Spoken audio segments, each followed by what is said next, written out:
Today we celebrate the first glorious anniversary of the Information Purification Directives. We have created, for the first time in all history, a garden of pure ideology, where each worker may bloom, secure from the pests of vague contradictory thoughts. Our unification of thoughts is more powerful a weapon than any fleet or army on earth. We are one people, with one will, one resolve, one cause.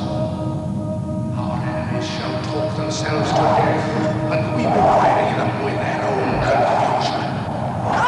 We shall prevail. On January 24th, Apple Computer will introduce Macintosh. And you'll see why 1984 won't be like 1984.